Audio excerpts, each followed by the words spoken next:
You're listening to Between Two Bridges,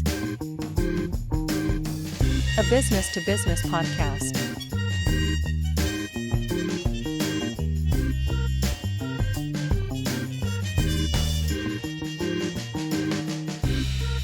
With your hosts, Anthony R. Destiny, Joe Ferrani, and Jerry Kenna. Interviewing entrepreneurs, business operators, and investors. This episode of Between Two Bridges is sponsored by Paymark Payroll. Payday is the most important day to your most important people, and payday is made easy at www.payyourpeople.com.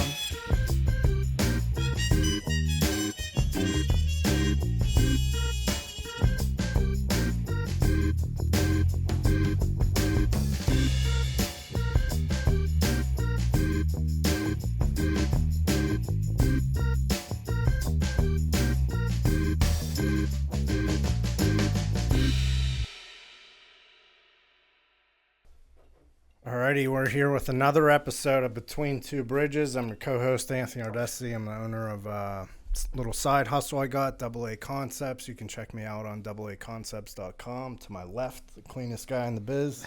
Joe Ferrani here, owner of Doro Cleaners. Just living the life. And I'm Jerry Kenna, owner of Landmark Business Solutions and Plum Creek Realty and a couple other businesses here in the Oakmont, Verona area. Jerry plays Monopoly with Oakmont. I do. And the special guest tonight, would you like to introduce yourself, sir? Yep, I'm Greg Scampone. I own Foxes Pizza in Oakmont and another company named Soldado LLC. Nice. What do they do? Real estate investing. Okay. Yep, properties. Trying to follow Jerry. You sling dough during the day, and Yeah. then you buy assets at night. Could you talk about how you got there a little bit? I know that's a big leap, but Yeah. Really, yeah. So started in the pizza shop, obviously, and how'd you get into that? Just so my dad. Yeah. My dad had bought a store in Harrison City, and I was in bodybuilding at the time. So I was doing that, and I was a drywall finisher, union drywall finisher. And but I was laid off because I was getting ready for a bodybuilding show, so taking advantage, you know what I mean? So I went to to help my dad out for a little bit, and one thing kind of led to another, and I was just like, he told me, he was like, "You got to go back to work, son," and I'm like, "Yeah, I'm not leaving." Like, I don't. The money didn't matter to me at that time, you know what I mean? Because it was a pizza shop, and I'm working there. I wasn't making a lot of money. But I just that was like the first time in my life where I really got involved in business, actually. So I was never really involved in anything like that. Did you like dealing with the general public at the beginning? I did. I loved it. Yeah. I really like succeeding and doing good, you know what I mean? And like building something. Yeah, I enjoyed the process of building a We lot. have similarities there. That's kind of how I got started in the dry cleaning business. Yeah. So I went to work for my family. Yeah. And then I was like, man, this is so much better than building walls. And, Yeah. You could get to deal with people and Yeah. help problem solve. I love the people, and Harrison City is such a different place from here, you know what I mean? So it was kind of shocking that they liked me, honestly, because like a city slick, right, exactly, a bunch of country folks. Exactly, yeah. So it wasn't They were fans of the Bronx Tale, bro. They were just lucky to have yeah, you. that's right. Yeah, I mean, I grew up on the Bronx Tale, and they're out here hunting and fishing, and that's not really who I am. So it was kind of shocking. I was like, maybe I'm a people person or whatever. So yeah, one thing led to another, and we quickly found out that if I'm gonna do this, I can't live on my dad's pizza shop. We're gonna need to do more. Yeah, you know what I mean? More pie. There's Yeah. so much pie to go Exactly. around. That's So- the same thing that happened to me. The slices get smaller and Right. smaller. Yeah. And Yeah. So so how long were you working for him? not long. Only about 6 months. Through all this, when he had told me you got to go back to work, I don't know how many months I was there. It wasn't long. And I was like, no, Dad, I'm not going back. I'm with you. Shit. It's my dad, you know what I mean? I'm going to follow him, you know what I mean? Yeah. And So I was really proud to like do that with my dad. That was a big thing. You know He what I mean? followed him into the union too, right? Yeah. We're all a big proponent of trades and Yeah. skipping college. So can you talk Yeah. about that a little bit? Yeah. Not I was to backtrack. But. no, yeah. I was like 19 years old, I think. They make good money. You laid Yeah. off a lot. What, Yeah, you no, I can was work never as laid much off. as you Never, want? we were Yeah. never laid off. We worked for a company named Petrinas, and they were like huge. They were big time painting, drywall finishing. They were really big. So they did we did Penn Hills High School. We did a lot of UPMC jobs. UPMC East in Monroeville, I worked there. Penn Hills High School, I worked there. I did the Southside Hyatt building. Like we were doing big stuff. You know what I mean? A job like that's weeks, months. Yeah, you're on a job for months. Yeah. And it was, I'll be honest with you, that really taught me how to be a man, like working, because I was 19 years old, right? Working with men. Working with men. And that, you grow up real quick. You know what I mean? Like, number one, you start at 6 a.m.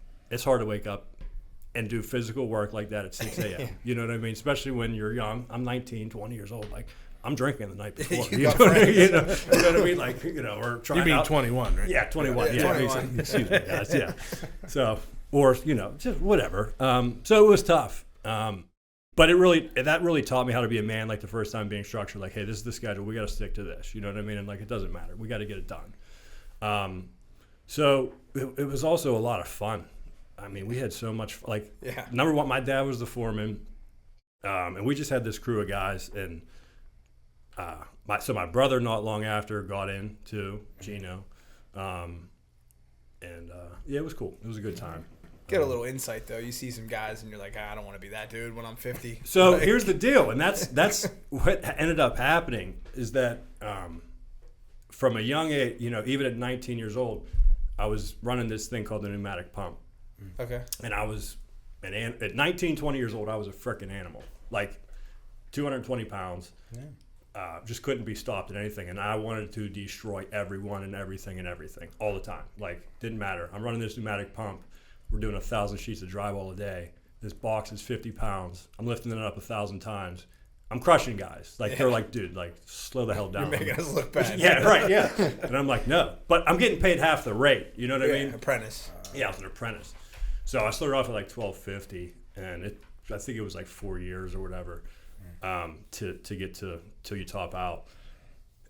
Over those years, I was like resentful over how hard I worked, because I was like, in my mind, I wanted to be more than just a worker.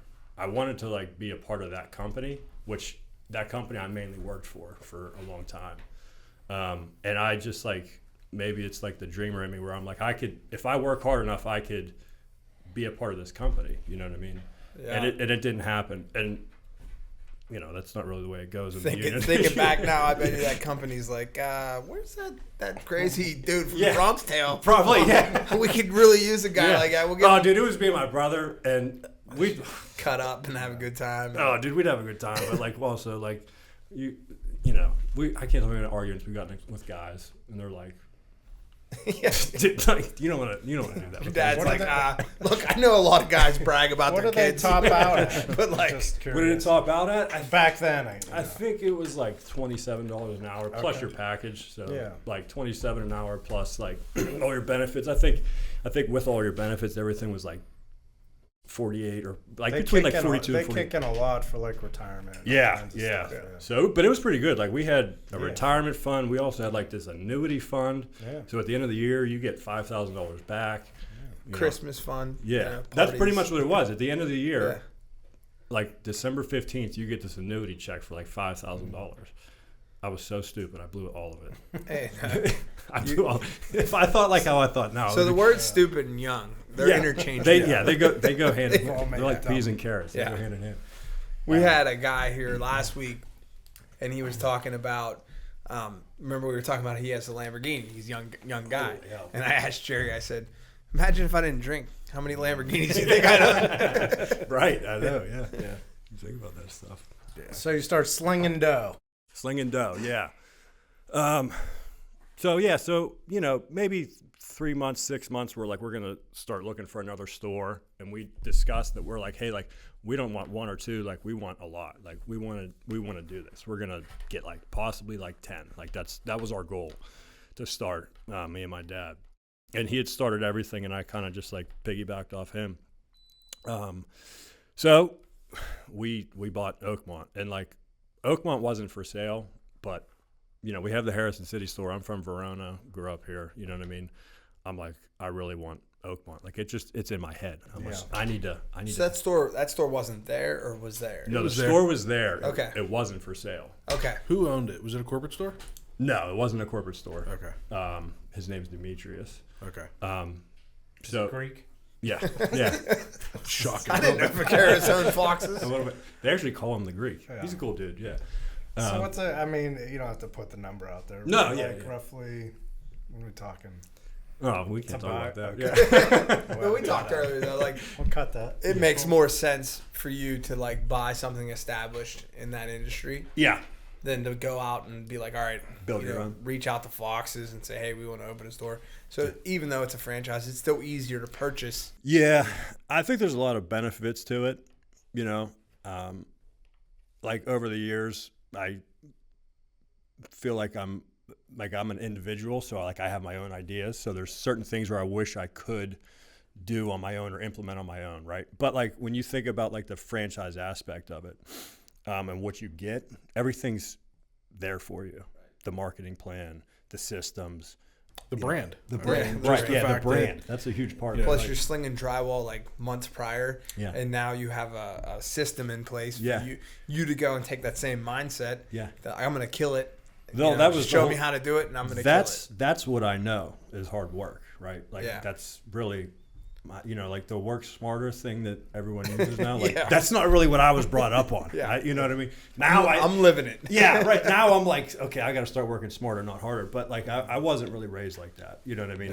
That's not really my style. I spent Saturday 80 feet in the air trimming trees in a bucket truck. I can't believe you got up that high. I was knee knocking, dude. I was afraid to even get in the bucket, and then the bucket went up. And I talked to him on Monday, and I said, maybe when I have these ideas, I should just call you and be like, do you have a tree guy? Because, like, I'm not a tree guy. Yeah. When you're spending your Saturday thinking, if I die doing this, Right. the money I saved just not worth it. Death was in my future there. Were you tied off too, or no? No, we were just in a bucket. It was I could- insulated, so we didn't get electrocuted. But other than that, it was just I like, couldn't do it. yeah, I mean, I couldn't have done it either. No. I couldn't have gotten in it on the ground. you don't get in it on the ground. Well, You I mean, get I in couldn't it get 20 feet in the air. Yeah, Wait, I couldn't what do you have done mean? that. Because you got to climb up on the truck. I know. And then climb up 2 steps to get Yep. in it. And I thought about it, and I'm like, I just don't want to do this. But like, everybody's there watching you. Yeah, right. Yeah, you got to do The it. neighbors are talking crap. These trees have needed to come down for 2 years, so we just went for it. And my stepdad was there to help, and Help from the ground. Yeah, but Yeah. see, wisdom comes from age, right? Don't fall. Because I'm like, I'm going to be cutting, he's going to be dragging. Well, guess what? When you have a bucket truck, no one's dragging until you're on the ground again. So I was cutting, right? And all the branches are falling, but they're just standing 80 yards away so they don't get hit. And then when I come down, we all start dragging. I'm like, well, I was just cutting for an hour. And now I'm done down shit here yet. dragging. He's just drinking water, talking to the neighbors. I'm like, what is going on here? So wisdom comes with age. Yeah. So, but with that principle, like, Foxes has been around for what, 60 years? No, I think 1972. Okay. I could be wrong on that. It's a 50, I know he 55. might have started in the 60s, but he started at Tom and Eddie's. Yeah. Yeah, he started at Tom and Eddie's, like working there. Oh, really? That's the connection to Tom and Eddie's. I Yeah, didn't so know that. that's why we have the shells. Yeah, Okay. Jimmy Fox was an OG. Like, Yeah. Yeah. So he, I my thought brother bought a house on the street. Like he had a private plane at one point. I wouldn't doubt it. I I don't think- know. Yeah. He did. Yeah, he was like Plum's like first native child, I think. Yeah, When he, Yeah. so yeah, God rest his soul. Huh? yeah. He was a good guy. I really liked him. Like I used to go to the warehouse. And, Yeah. Well, that first He was store just- was his store. That was a franchise store, like a corporate store. So And- they were involved in Oakmont at Ionati's.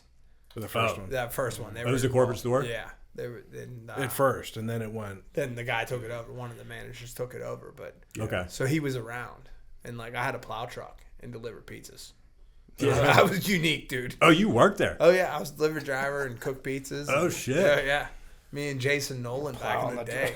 Wow. But it was always unique because, like, I had a 4-wheel drive pickup truck. So, like, whenever it was a sno day, they were like, "You coming in, Dude. I'm like, "Yeah, I'm gonna plow a couple driveways on my way to where we're going." Though I'd have like $80 route, like plowing snow, deliver a pizza, come back. I had a Chevy Trax a couple years ago, and I delivered pizza in this thing all winter. It had 4-wheel drive. This thing was freaking badass. Jerry loves his tracks. You have a Trax? I just bought one for the property management. Did you really? Little white one out there? Dude, they're not bad. No, it's great. Yeah. It gets 30 miles to the gallon. Yeah. It's awesome. I did pretty well with that car, man. I was delivering a lot of pizza when I first Where started. else you can get a car? You know what I mean? $22,000 for, I mean, it's perfect. Right. 21.7 I bought. I think I my bought it. It was probably like 16,000 or something like that. Listen, it's a Kia. It's we inside. looked at it, built, yeah. built in Korea. It's the same fucking But his thing. was all I told Natalie because like she has a Range Rover, like the little ones. So you're gonna get her a Chevy Trax? You I'm like, you got this Range Rover. You never drive anywhere. Like she sales. doesn't go anywhere. Yeah. You know what I mean? Yeah. And I'm like, we should just get a Chevy Trax. Like, what the hell? Yeah, She's I'm like, sure no, you're- I want a Range Rover. I'm like, yeah, I kind of want one too. So we might get it. Well, that's what you do. Like, no, that's what you do whenever you have a significant other. You buy them Yeah. like a really nice car, and then it's like being a teenager all over again. You got to ask for permission to drive To it. use it, yeah. When we first bought, like, we bought an And Explorer. put the gas in it. Yeah. Yeah, well, it's always empty Yeah. and tired, so you got to maintain it. But Yeah. we bought like my wife's Explorer. It was like, it was brand new, and it just was cool. And like, I was like, hey, I'm gonna go take the Explorer. And she was like, no, I got things I got to do today. I'm like, well, take the truck. She's like, no, it doesn't work like that. I'm like, wait. I'm paying for all this. like I know you're doing work. You're not remiss, but like you bought a new car for your wife, and it's like, man, we should be cruising in that. Yeah. Yeah. I figure if we get a new Range Rover, it's just gonna be like whenever we're going to dinner. Yeah. I'll It's be a able to nice drive going it. out car. Yeah, I'll be able to drive it. Yeah. It'll be easier to park downtown instead of like Yeah. the truck. You know what I mean? Yeah. That's it. I was just looking at like XT5s today, Cadillac, because I'm like, I'm driving the Kia, dude, and then I like roll up to the field club for like a golf event, and I'm like, they're like, hey, aren't you the guy in the Kia? I'm like, yeah, I own a drag cleaner. There's no money in it, and I got to raise my prices. Is the XT5? Is it a car or is it? It's like a mid-size SUV. It's Okay. a little SUV. They don't even make cars anymore, do they? Cadillac? No, they They do. couple. Cadillac still does. They still have the They do? CT4 and the CT5. Okay. Yeah, and then the Yeah. X Are they is- gonna be done though? No, I think they're the only ones that are still left. I mean, Buick's all SUVs, Chevy's all SUVs except for the Malibu. Mm-hmm. Yeah, they're And the getting rid of Corvette. it. And the Corvette, right? Right. But yeah, a lot of them are moving to just crossovers and stuff. I'm thinking we just Yeah. build a Corvette to the podcast, I think it's a good idea. and then Wrap we'll it. figure it out. Yeah. And then, We'll like, wrap as we get done with guests, we'll be like, all right, now who had the least amount to drink? Let's rip this Corvette down Plum Street. All right. Thoughts on franchises, Jerry? I know you can drop some knowledge here. Come on. Yeah, I mean, I think in my experience of them, some are great, some are okay. Some of them have some pretty serious restrictions. It's interesting to see how they're all different. They're all structured. Yeah. You know, we talked to Brian Mara and we learned about the One-Ton Plumber franchise a little bit. Foxes is unique. Are we allowed to talk about the structure of Foxes? I mean, it's public information, Yeah. right? So Foxes doesn't charge a royalty fee on your sales, but you have to buy all your product from Foxes. So they Yeah, they're act a as your food supplier. distribution center. We pay a monthly, like flat rate for the franchise. Yeah, but it's not much, right? No. It's small. So a lot of like, I have experience in the Vocelli franchise, and they take 5% off the top. So Foxes is much less as far as their royalty fee. Now they have a buy-in at the beginning, but so does Vocelli's and so do most others. But their monthly royalty is low, but you have to buy all your product directly from them. So they're making their money on that. I actually like getting my product from them. Well, it's easy because it's all one place, and you don't have to worry about it. The only downside to it is you can't really negotiate better pricing. No, you can't. So that makes it tough. It does. It makes Yeah. it tough. So you have to really work your numbers.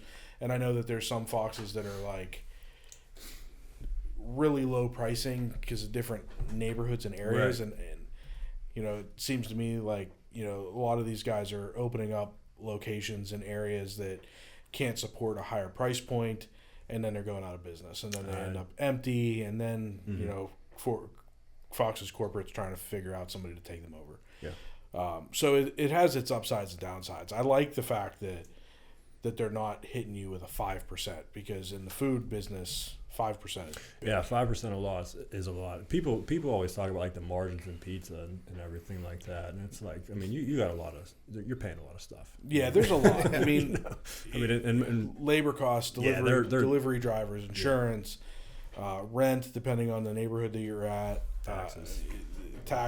I mean, it's definitely if you're in my experience, if you have a pizza shop that's making 10%, you're doing pretty well.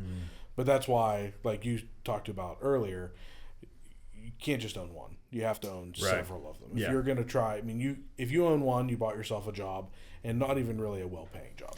Yeah. If you have two, you bought yourself a decent job. If you have 10, now you're going to have a good living. Yeah. It just takes volume, and that's not just pizza. That's really restaurant business. I mean, I think volume it's is the dry cleaning business too. Yeah. I think like we were talking about earlier, like you're there a lot. You know what I mean? Like, and that's for me too. Like, and over the years, it's 6 a.m. every day. Yeah. So over the years, and I'm sure for you, I don't know the dry cleaning business or what goes into it, but I've like figured out a lot of how to make the process a lot smoother. You know what I mean? How to put out more food, really with less staff. And that's not a knock on staff, but staff is hard. That's like a big obstacle in business today. 100%. Even if it's not at the money you're spending on the staff, it's the personalities of the staff that you're dealing with. It's like, and I'm not knocking people in the food industry, because there are some people that are tremendous, and they're an enormous asset to any restaurant owner. But when someone's tremendous in the food industry, you raise an eyebrow because you notice it. Like it's anywhere very you noticeable. go, you're like, damn. Yeah. Oh yeah. Like, I know restaurant owners that people look at like, man, they're kind of hard on people, but walk a day in their shoe. I mean, it's like employees are not showing up for work, or they're stealing out of the register, or they're cutting out early. You've got vendors that are trying to rip you off every opportunity they can, because you're a business owner, so they're going to raise a price and not tell you about it. And it's a hard business. It is hard. For me, what I tried to do was build really good relationships with my staff. It doesn't always work out. Right. Like it's hard to do. Yes. And you have to really take on a lot, because you're taking on sometimes, they have, you take on some of their life's burdens, I guess. Yep. And but the other thing I honestly really like working with younger kids. I just enjoy it. Like, I don't play football anymore. Obviously, we're way older now. But you look like you could still strap them. I don't know. Well, I don't. Alumni game coming? I can't walk, bro. I mean, I can walk, but I can't run. I enjoy that. It's almost like I wish that I would have got into coaching, because I don't know. I like it, and that's another thing that doesn't always work out with young kids. It's not like school where they could just quit. They can quit, and they will. They have quit. They'll walk out. Their parents will quit for them. Yeah, right. Yeah, that's a different generation now. I've dealt with that. Have you gotten "Hey, Timmy quits" from a parent? No, not from parents. No, Okay. No, I haven't. Not yet. I recently kind of did, Yeah. but I was like, look, this is unacceptable. This kid needs to Get his shit together. Yeah, he needs to be a man. Like, man up. There's a way to quit, and there's a way not to quit. And I'm not. Anthony, What's that magic word? 2 week notice? Yeah, 2 week. That's like not a thing anymore. Nah. I'm like, at least give me a 1 week notice. You know what I mean? Quitting is not necessarily even like they just don't show up again. Yeah, no call, no show. You're kind of getting at, like, you could have a great product and have terrible service, and it could ruin it. Well, I was going to say, people are important. Yeah, you could get involved with the wrong people, and it could sink you. Yeah, I was thinking that earlier. Like, your business is like more than your business, my business, or your business. It's like the restaurant industry, they feel entitled to go write a negative review instantly. Yeah. It's like 36 pieces of pepperoni. There should be 42. And like, bang, you're getting it. Like, and I'm next to a McDonald's. 1 star right there. I had a guy It's write a like- negative review about me, and I went and researched him a little bit. You can't mow him down. You want to. You want to go online. Yeah. You want to just mow him down. He wrote a negative review about McDonald's and his belly hurting after he ate McDonald's. Yeah, shit, dude. And I'm like, I can't put this dude on blast until tonight. Yeah. John Keefe. So, but yeah, I mean, it's just crazy. It's just nuts. You know what? That's a tough industry you're in, man. I haven't had to. I've definitely had bad reviews. When I started the store, it was. Do you remember that day? You remember the first day walking in? Like, oh man, Yeah, I had to build this thing from the ground up. Yeah, it was tough. So, the rating on Google was like 3.5. Okay. So it's pretty. It's not good. Yeah. You had competition at that time too, right? There was. Yeah, I mean, Veltry's was down the street. Carnivores was still selling or Carnivore, delivering yeah. pizza. And this was like old school. I call it old school Oakmont because it wasn't like.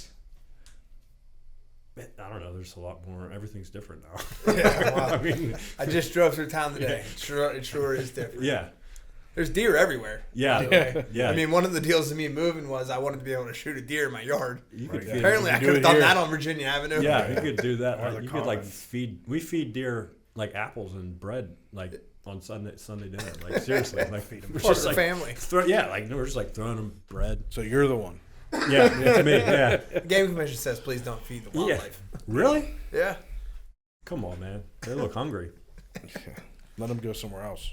Yeah. Well, I like. They're not This. going to feed them in Penn Spot. I'm gonna start. Just telling you. I'm gonna start giving them Foxes Pizza. That's what I'm gonna do. This deer is brought to you. And then you're gonna end up with Yelp reviews from a deer.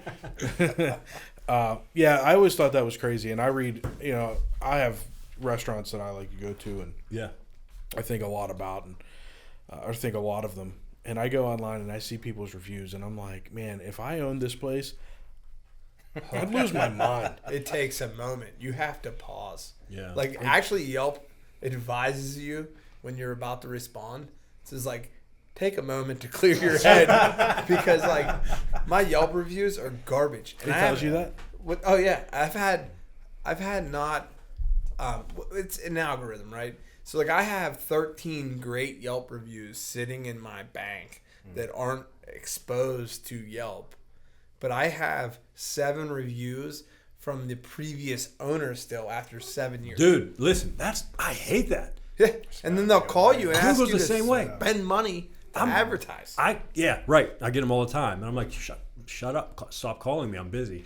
But I don't understand how you could like buy a business, even though it's this existing like. It's the same business, right? Right, because they do a physical address. Yeah. So you didn't move. So But you I'm can't- like, I'm starting over. A new company owns this business. It's not the same company. Right. You know what I mean? It's at least under new ownership, new management. Right. Yeah. Yeah. But What's the tax structure on it? Is he a sole prop or like what is he A subchapter S corporation. okay. Yeah. Which is the most beneficial when you have employees. You're an LLC that treats it as a subchapter S corporation, which is pretty typical. You get the tax benefits of any of your profits over and above your salary. You're not subject to self-employment tax. Nice. You put yourself on salary. It has the most tax benefits to that. Yeah. Sweet. Jerry restructured me, I think, like 1 week in. Yeah. Yeah. As soon as I took over, I'm like, bro, we're switching this up. Took over. Started off. He like, Oh, yeah, that's right. I went on Rocket Lawyer because I was in a pinch to buy a business. Yeah. That's right. I was. And from I the beginning of structured on Dora. rocketlawyer.com in a hurry at like midnight the night before I bought my business. I think when I Do you did know that, anything about taxes? Nothing. Yeah, I had no clue. I think that first year when I did that, I'm like, Joe, if we do it the way you have it set up, you owe like Yeah, it was 16 bad. grand. Holy If you shit. do it how I'm going to tell you to set it up, you owe like 2. Yeah. And you're like, let's go your way. I said, and I've never pushed back since. I'm like, Whatever you say, bud. yeah, I put my electronic signature on file here I don't. 7 years ago. We're not changing. Let's date this story a little bit. So what year are we talking when you bought Oakmont? Wow. How could I forget? What year is it now? 2019. Okay, so Oh wow! Right before COVID. Right into COVID. Listen. finishing up your Bro, first term listen. in office. It was tough. Yeah. Well, I opened in July of 2019. Okay. So you And- didn't even make it a year before that shit. Yeah, you were 8 months. Dude. I had to take all my toes and fingers to figure that out. Like, for sure, I was like, this is it. This is the Yeah. end. Like, that first week came, and I was like, they're calling the place to, like, wipe down the doors. I'm like, shut up. Like, I'm not wiping down the doors. You know what I mean? The door handles, I mean. And I just had never seen, like, it was insane. Like, I still have a video on my Snapchat of, like, just going out on the street. Nothing there. Like, there was nothing there. And I'm like, this is insane. And that first week, I mean, I don't think we did any business. And I was like, Nobody called. No, I mean, we did, like, I would think it would skyrocket. the first week. Yeah. Well, the first week, Okay. I was Yeah, like, people were Yeah, you're like paranoid. the first week was going. rough, and I'm Yeah. like, oh god, man, this is the end. Yeah. This is it. And then, like, the second week came, and it was like, boom, like, it was just insane. I was like, I don't even know how the hell I'm gonna keep up with this. Like, I laid everyone off. I had like 4 people working there through that whole time. So actually, that's how I got into the properties. Yeah. I had a delivery driver working for me who's like, I don't know how old. He's probably like 65 now. He retired, but he was a really good guy. And I was like kind of nervous for him because he was older. So I laid him off, you know what I mean? And I laid off a lot of people because I just didn't think we were going to have any business. And then we ended up getting a ton of business. And Like 2 days later. Yeah. Just kidding. Yeah. You're gonna work Come on Friday. back. Dude, the crazy thing was I didn't. I was like, Double mask. I'm Let's go. gonna ride this thing out and like let's see. This might be really good. Yeah. And so I did. And Okay. you know, we ran like a really small crew, and we just worked like every day. You know what I mean? Every day, all day. And I delivered a lot of pizza.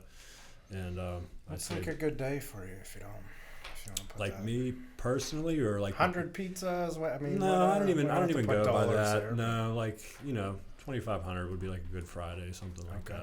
that. The It's Harrison funny. City store does a little more. Yeah. Yeah. It's funny when you think back to like COVID, like how bad everything shut down. Like some people were able to like accelerate their business through that, and some businesses weren't. Yeah. And I took a different approach. Like I didn't think it would last as long. Right. So I I didn't kept either. everybody on staff. Yeah. Because like we're skilled, we have like skilled labor. You know, like people that press clothes are hard to come by. It's supposed to be over on Easter, right? It's Dude, 2-week shutdown. 2 weeks to what was it? 2 weeks to It's gonna be an slow the Easter curve. Slow the miracle. curve. Right. And so I kept everybody on, and like even though they were only working like 20 hours a week or 15 hours a week, I was paying them for 80 because I was investing in the ramp back up because I thought like this is just temporary. Well, you know, then Christmas comes and you can't call people and say, hey, we're gonna have to cut you down. Like in my heart of hearts, I can't call somebody at Christmas and be like, oh, by the way, this shit's taking longer than I thought. You're out of a job. Yeah. So I just kept them the whole way through. Like we just kind of, I mean, payroll was easy to figure out. Just 80 down the sheet. Yeah. But like, man, it was a long road. It was rough. Yeah. I mean, I still see it in my day to day. Like, Yeah. you know, when you open PNC up and you look at your bank account, you're like, man, there's a lot of COVID dollars gone there. You know. Do you have to? I don't know, like what your overhead is, or like what you have to buy, like as a dry cleaner. Well, I mean, our overhead's high, man. I mean, hangers. That was actually the biggest shock during COVID.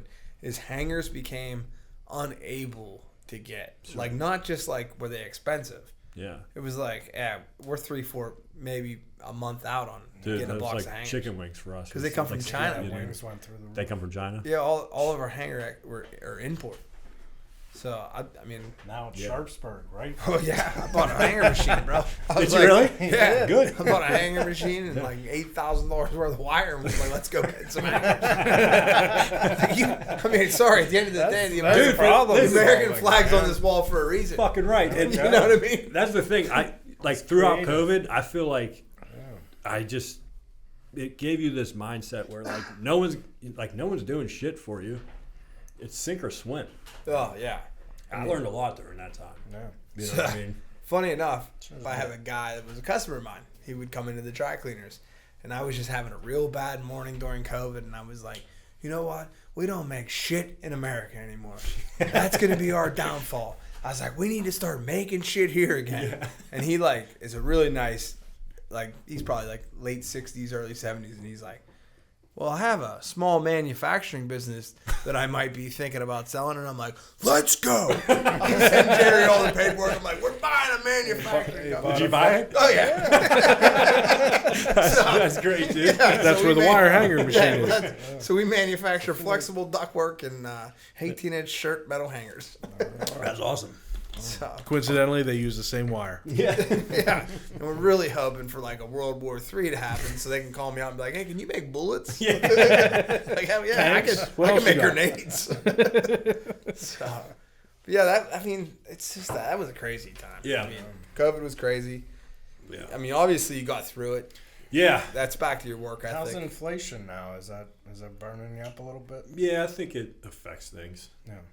Prices have had to go up. Prices have had to go up, and I almost feel like it's like we're on the verge, like, I don't know. It's tough. I don't want to, I don't feel like I can go up anymore. You know what I mean? In that franchise setting, do you control your pricing? You do, yeah. So there's a recommended thing, you know what I mean? Right. They give you a price point to start. Yeah, but, like high school kids are coming in and they want $15. Yeah, so. They're like, Gitco's paying $15. Yeah, so it's like, it's tough. So yeah, it's affected things. I mean, the price of everything's gone up. You know what I mean? Like our cheese just like almost doubled in price out of nowhere. Like, so you're still having all those things happen. You know what I mean? Of like food and we're still having supply chain issues that are affecting pricing. Yeah. And I think also too is greed. There's a little bit of American greed and all of that. Well, wait a second here. I was talking to a lady one time. She was an advertiser, and she's like, we were talking about putting prices on our menu. And I was like, I don't want to put prices on our menu. And that's like a common thing now where prices aren't on menus, you know what I mean? Or takeout menus at least. And she's like, I wouldn't worry too much about it. She's like, if you raise the price of your wings, you're not going to ever lower them. And I was like, that's crazy. Oh. That's true. It's probably true. It's true. It's my shirt prices. Why would you come back down? If yeah, people are paying that now? So, used to be 50 I cent actually wings, did. man. I know, right? I'm happy if I pay $2. Right. Now, I actually lowered the price of my wings, though. So all right. if anyone hears this, What's that? Shout out, yeah. alert. If anyone hears this, I'm not greedy. That's just. I think that it's never going to change on a big scale. Yeah. But a guy like you that's in your business and you see it, and you know your numbers. Yeah. Like I always say, I would never go back down. But I think traditionally my business things just were low for long times. Mm-hmm. And they use COVID as a chance to bubble it out. Jerry. I mean, they continue to raise interest rates hoping that people will start to spend less money. But it does. I mean, my thing is everybody is making more money now. And I don't see that slowing down. Yeah, I don't know. It's weird. I've been saying for a couple years it's weird to see how much money people are continuing to spend when I just don't know where they're getting it all. Mm-hmm. I think for a long time, I think the low rates on houses, on mortgages was part of it because people were doing cash out refis, taking money out of their homes, which obviously that's dried up because rates are in the 6s or 7s right now. Mm-hmm. But I really don't know. And this economy is so weird. And, you have talking heads on the news that talk about both sides that, it's good, we're going to be fine. And then you have people that are saying that we're going to crash. And I don't know. It's weird because I don't think, I don't know. I just don't know. Okay. I think that the housing market hasn't really crashed like everybody thought it was going to because there's still nothing for sale. Mm-hmm. I think that the foreclosures are going to still be low because people are going to prioritize paying their 2.5% mortgages because they can't replace it. They're not going to sell their homes because if you sell your home that has a 2.5% mortgage rate, you're not going to be able to buy as much home at 6%. So I think people are going to be sitting still in their homes waiting for rates to come back down. So that's going to keep inventory low, which is going to keep prices high. And I don't know. It's just a really weird time. And I've got clients that look at situations like with COVID that you hate to say, but they actually benefited massively with COVID, with the credits that they were eligible for, the PPP loan, the things like that. And I'm not saying that they took advantage of them improperly.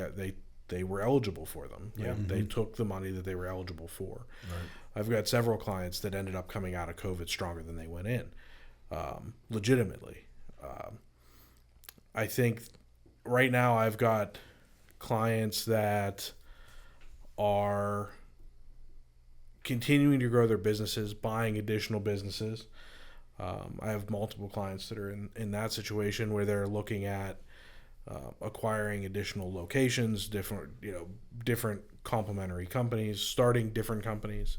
But I have clients that are behind on their invoices to me and are struggling every day, trying to make ends meet and having a hard time figuring out how to move forward. This economy it's weird. It's hitting people differently in different industries, I guess, but it's definitely causing uncertainty in companies like mine that I depend on those other businesses to pay my bills, right? But so we're in agreement. You're the number guy. Yeah. And this is my theory driving here today. I was like, well, I'm gonna keep making moves until Jerry tells me I'm broke. But I figure if I go broke, the whole world's gonna be broke. We can all be broke together. I think the same thing. So that's why I'm not taking just my gonna foot go off the gas. right. Yeah, I mean, and I just had this conversation with a client because they said that they were looking for an accountant that wasn't going to tell them to just stop and just sit on what you have. And I said, well, yeah, I'm not that guy. yeah, because probably to a fault. Like if there's only $100 in that account, my look at it is sales solves all problems. You got to just figure it out. Yeah. Sitting and waiting doesn't work. I've done that. For years, it was like, well, things will come. No, things don't come. You go get them. Yeah, that's Whether it. it's buying another company. It's like sitting and waiting. Yeah, exactly. You don't sit and wait. You just fucking make it happen. Yeah. Whether it's going to the bank and saying, hey, I'm going to buy another location. Mm-hmm. The only person that really can tell you no is the bank, right? The bank can squash your dreams. I have a really good bank. Yeah. They love We're going to start money plugging them on this show, I think. I'm going to tell them I'm going to start selling sponsorship. Yeah, because I still got to call them. Yeah, they're making moves. Yeah, you just got to figure it out. Well, what's the famous line? Fake it till you make it, right? That's your line. Yeah. And I hate Gotta that. have dollars there. Yeah, I mean, I hate that because there's a lot of people that I see on social media that are pretending to be successful millionaires that they're not. Right. I hate that too. They come see me and I'm like, man, you're not even close to what you're portraying online. But in his case, he's like, dude, I'm going to run a pizza shop. Yeah, and fake it till you make it, right? And he's working his ass off. Well, so in my start defense, grinding, right? And then you spin this off into another company, right? And it's, I mean, there's a lot of nights and days and pizzas in between, but you eventually get into real estate too, right? Yeah, I did. Yeah, I started investing in the stock market, and that worked out. Did you buy Dogecoin?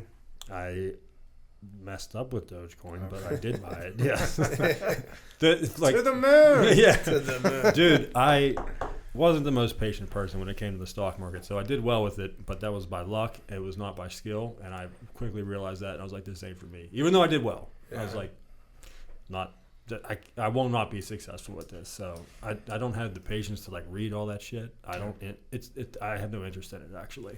Yeah, it's almost like sports betting. Yeah, for me. Yeah, I think real estate is kind of people are always like, I get guys that are like, why don't you gamble? And I'm like, I do gamble, but just in a different way. Yeah, right. I like property. That's what I like.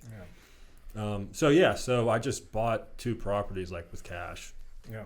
And I just put cash into them. I was just working and putting money into it. And,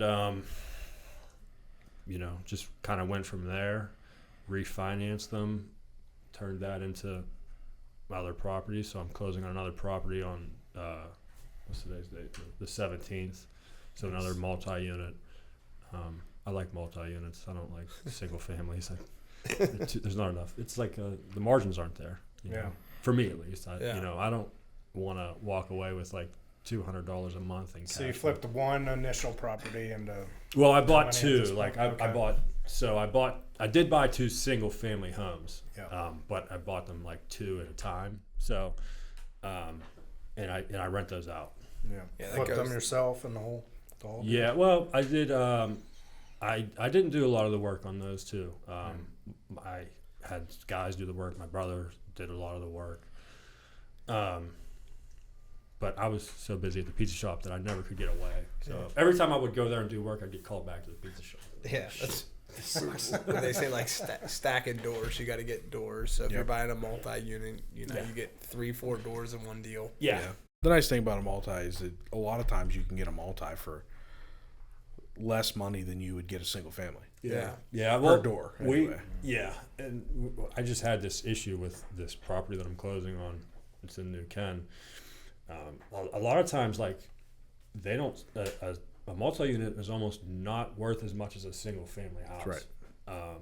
Because It's not because the consumer base is lower. the consumer. You know, Right, exactly. If you have a single family home, yeah. home buyers are Yeah. exactly. I mean, a family doesn't want to move into a half a duplex. Right. So your buyers on a multi are other investors Yeah. that are also trying to make money Right. and steal the property from you. Yeah. So the values are not as high. Yeah. But that's why you can buy them for, $30,000 a door, Right. where a single family might be $100,000. Right. But then at the same time, you can get, $800 or $1,000 a door on a 3-unit building.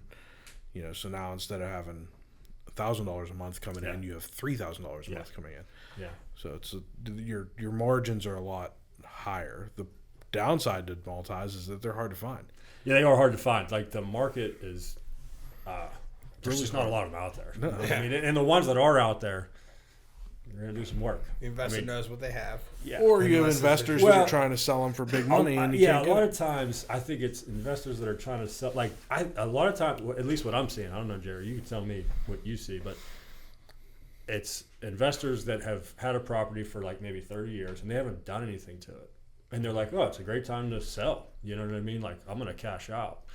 I see a lot of properties going contingent and stuff like that, and I am wondering why. And it's probably because they're not appraised. You could say that it's for $1 million, right? But if it doesn't appraise, if it only appraises for $500,000, well, then it's not worth $1 million unless you have cash. You know what I mean? Right. Yeah. So there's some issues like that. So and I just had that issue where it didn't appraise for what we needed it to appraise for. You know, Yeah. I went ahead because I just think putting the foot on the gas is better. You know, the market, there's not a lot out there, so No, it's not. There's not. and I know what I can do as far as work goes. So Yeah, it's hard. I've been looking. yeah, Because I'm finishing up a flip, and I don't have any other properties in the pipeline right now. there's one And- that I'm looking at in Verona. Let me talk. We'll talk. Yeah, he's all excited. We'll talk off the air. Yeah, he's all excited. Yeah, it's 323 Parker Street's for sale. 14,500. Yeah, I've been looking, and every day I wake up in the morning, I get my cup of coffee, and I sit there and look for real estate. And, Yeah. I mean, commercial and otherwise. But I'm at that point too where, a single family home isn't getting me excited. Yeah, I want a multi. yeah, Not necessarily like a 10-unit. I mean, Right. I'd love that, but Yeah. give me a duplex. right. I mean, there's just nothing out there. Yeah. And the ones that are out there, I'm running numbers, and I'm like, I just can't get here. Yeah, it's tough. It needs. And part of the issue too is I'm not doing any of the work myself. Right. Where you have that advantage, where Yeah. you have some of the labor. I don't have time. Yeah, Or the skill, to Yeah. be quite frank. So I'm using outside labor, Mm-hmm. and their prices have gone up. yes, right. for sure. Yeah, And I'm also not the guy that I fix my properties up nice enough that I live in them, yeah, and I don't want to run. I'm not a slumlord. Yeah, I'm yeah. not gonna rent to a deadbeat. yeah, So I'm not gonna expect somebody decent to live in a shithole. right. So I'm gonna fix it. I'm gonna fix it right. Yeah. And my contractors know that. If they open a wall up and they're like, "Hey, there's an issue," I'm not hiding it. Yeah, right. I'm fixing it. Yeah, because frankly, I don't want to deal with it later. No, It's just going to I'm make with my you. problem It's worse. like for me, I use a money lender anyway, so Yeah. if I have the money, they're giving me the money for it anyway. When I'm I'm going to take care of it now. Exactly. Right? It's easier to do it now. Right, I don't want someone to call me and say, hey, like the fucking roof's leaking. Like, Yeah, I want to get it done I at the wanna deal with beginning that so I shit. get my money back out of it. Yeah. Yeah, 100%. And you end up with a better quality tenant.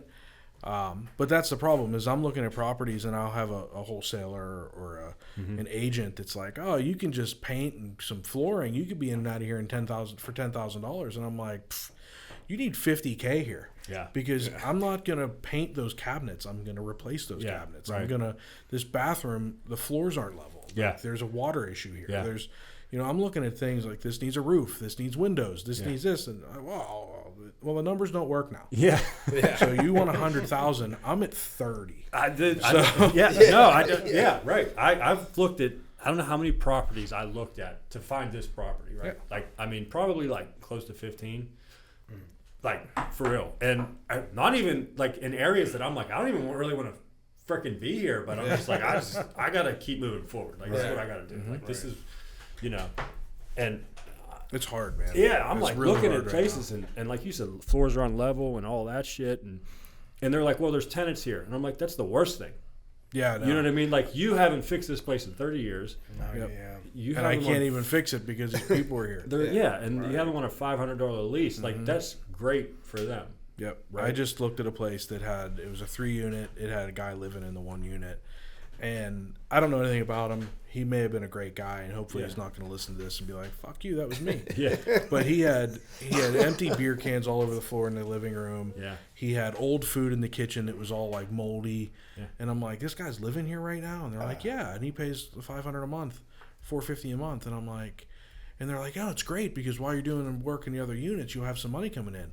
I'm like, I don't want him here. Yeah. Like, I don't want $450 a his month's $450 not exactly. because I'm gonna put money into these other units. I'm gonna expect $1,000, $1,100, $1,200 out of those units. Yeah. Those people don't want to live next to this guy. Yeah. Yeah. The real problem is the owner. Right. The owner is the issue. Well, I Yeah, put that $450 a month is his vacation fund every year, so Yeah. he's happy. Yeah. Well, he's not good. only that, it's that you're trying to cash out. Yeah. You know what I mean? And like you can't like you haven't done anything, right? Like whatever, you didn't raise the rent. Okay. You know what I mean? But you also haven't fixed the place. Yeah, that's the thing. Like you said, slumlord. Like that's basically That's what it that's is. what it is. You're getting a lot of these scenarios. Yeah. And I've walked into a lot of them recently, and I'm like, wow, man. Like, I actually don't want to kick anyone out of their house. Yeah, I kicked him out. Yeah. I made my offer. I did. I made my offer contingent on him finding a new place to live. Yeah. Well, I I mean, did. I didn't want to deal with it. yeah. Sorry. They got to know. Everyone's got to know. It's 6 months till Christmas. It's all good. It's all He good. found another place to live. Yeah. He had time. Yeah. Yeah. But before I closed, he was going to be gone. Yeah. Well, if you're going to buy it, that is the In situation. my experience, and I own a property management company and I have rentals, Yeah. almost every problem tenant I have was inherited.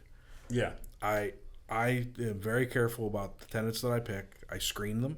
I have high requirements, but my places are nice Yeah. and they warrant it. But I'm particular on who I place. Yeah.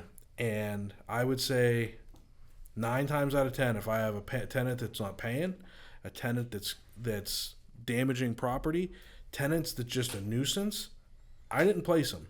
They were in the property when I bought it. Yeah. Or they were in the property when we started managing it. Yeah. Every time. Yeah.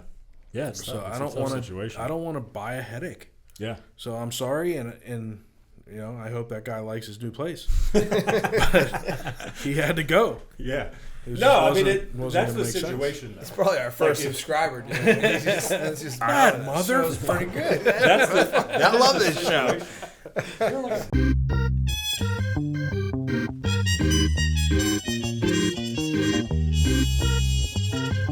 And now a brief word from our sponsor. This episode of Between Two Bridges is sponsored by Paymark Payroll. Are you tired of spending countless hours juggling payroll calculations, tax filings, and compliance regulations? Well, say goodbye to that chore and let Paymark Payroll take the burden off your shoulders. With our secure online portal, You can access your business information from any internet location, even your phone. Employees will love the ability to receive direct deposits, and they can access all their pay stubs, tax forms, and information through their own portal. Focus on growing your business while we take care of the rest. With top-notch customer support, we're always here to assist you with anything, at any time. Don't let payroll stress hold you back. Choose Paymark Payroll and experience the freedom to thrive. Contact us at payyourpeople.com for a personalized consultation and a demonstration of our powerful payroll solutions, and see how Paymark Payroll can better your workflow. That's payyourpeople.com. Join the growing list of satisfied businesses that have embraced the convenience and efficiency of Paymark. Payday made easy. Your business deserves nothing less than the best, and that's exactly what Paymark Payroll delivers. Now back to the show. All right, so we are now through COVID. We're flipping houses, We're flipping houses. and there's job hazards. Yeah. Yeah. And, Now the good You ever stuff. have a tough day at work? It's like a Sunday afternoon. I know a Sunday little bit. afternoon. I know a little bit about that. Tell us Yeah, about took a it. Painful Sunday You ever afternoon. been scared for your life while at work? I didn't even have time to be scared. So take us through that day Yeah, for anybody listening that doesn't know. dude, it is such a weird day because like I don't even like. It was like I was in the best mood ever, like literally. It was so weird. Yeah. I took a selfie that day. I was single at the time, so you know what I mean. Feeling Later yourself. on that day, I would not be single, Going and to I had work. no clue. But yeah, I was like going to work. I posted my selfie. I'm like feeling good. It's Sunday afternoon, and I had a young girl working with me, and Matt, and the young girl. She was a really smart girl. I don't really feel bad for me. I feel bad for her because I don't think she's ever gonna really. I hope she does, but I think it really. She's doing well now. Do we know? She's. I don't really know. I haven't talked to her in a while. We'll check on her. Yeah, I have like talked to her mom recently, briefly. She's in college. She's doing. All right. You know, she was. Time heals. She was like the number one girls softball pitcher in like the whip or like top one of the top ones. Like was going for like valedictorian or something, and just like it's her first work experience. Like that's pretty shitty. Yeah. So you're tell us slinging what dough. happened. You're slinging Tell us dough. what happened. So- Cooking that day. So what happened is like we're busy. She wanted to be a manager. Like this girl was so sharp that I was like, yeah, like you're in high school, but like I'm gonna make you a manager. I really liked her. We always use this word to refer to guys, but like now it's 2023. She was a stud. She was a stud. You know? She really was. Yeah. And she's a ball player, so Yeah. I feel like studs stud too. all around. Yeah. So she's working the front and I'm working the back, which I really didn't make pizza a lot at that time because I had a bigger staff then. So I really wasn't like where I would be normally. And Matt was on a delivery. And I don't know how many people we had in there, maybe 6, 8, something like that. Customers. Yeah, dining in. And we were like starting to get busy. Like it's like 3:30, it's a Sunday. So we're starting to get busy. And I just see like her running towards me. And I'm like, but her face is beet red. And I'm like, I don't understand what she's doing. And then there's this dude there. So I start like walking towards her, and like he has a mask on, but like the bandana mask, you know what I mean? So, but everyone had a mask on. A lot of people, it was like, it was after COVID, but like people still wear masks, you know what I mean? So I didn't really like it. At first it just didn't click. Like I didn't really understand what was going on. So I'm like walking towards him and I'm like, hey, you got to get the fuck out of here. Like you can't just be in my kitchen. You know what I mean? And he just points a gun at my head. And I'm like, holy shit. And so I like kind of like ducked away from it. You know what I mean? And I'm like, wow, this is happening. Like this is happening. This ain't a joke. Yeah, And so I get the money, I put it on the thing, and I'm like looking. And Anth, I remember telling you this too. Like everything was so like slowed down, and like almost like pictures were being taken. Like, like I remember it. Yeah, life's in front of you. Yeah. Like it was like very slow. You know what I mean? I don't know. It just slowed down. So I put the money there, and there's like this bag there, and there's like a can of Raid. I don't know why there was a can of Raid. It's like fucking random. I don't know. There's a can of Raid. I don't know if it was mine or his or what. Why you even notice it? It's Yeah. just like everything just Yeah. fucking... Yeah. So I'm like, grab the Raid and fucking spray him with it. And I'm like, no, don't do that. That's probably not. This is life. This isn't a movie. Yeah, yeah. So, and then he's like, get the other register too. I'm like, all right, there's nothing in it, but I'll put it out for you. And he's like, I want more money. I want more money. Is I'm he like, yelling? Are you yelling? Are you calm? I was pretty Do you calm. remember? Yeah, I was pretty calm. I don't think he was like yelling. I think it probably would startle him when he came back there to see you. Like, Yeah, I don't think he like- thought he was going to see me. Yeah. Like shit. Like, what the fuck did I do? yeah, like Yeah, of all places. yeah. So I'm like, there's no more money, dude. You know, and he's like, where's the safe at? Where's the safe at? I'm like, there's no fucking safe here, man. I'm a small pizza shop. Like, I don't carry that kind of money. You know, and he's like, if I don't get more money, I'm going to start shooting. And I'm like, look, there's no more money, you know. And we're probably like from me to you away, something like that, you know. And he's like, if I don't get more money, I'm going to start shooting. And I was just like, boom, I'm fucking going, dude. And I went. Yeah. And that was it. I was just like, I didn't even think about it. Like, Yeah, fuck, he warned you. yeah. I mean, I'm going to take him for his word. Yeah, right. You're never going to question a guy with a gun, right? Yeah. So, like, if you're going to shoot me, where are you going to shoot me? In my fucking head. And I ain't got a chance. Yeah, I don't have If a I chance. come for you. So the only option I saw was, like, just go for it. Go forward. You know what I mean? Like, fight him. Yeah. And he hit me in my chest directly. Like, boom. Right in the middle of my chest, right here. And I'm like, it was so, like, everything was slowed down. I can't explain it. Where it's like that outer body feeling where you can almost see it happening, you know?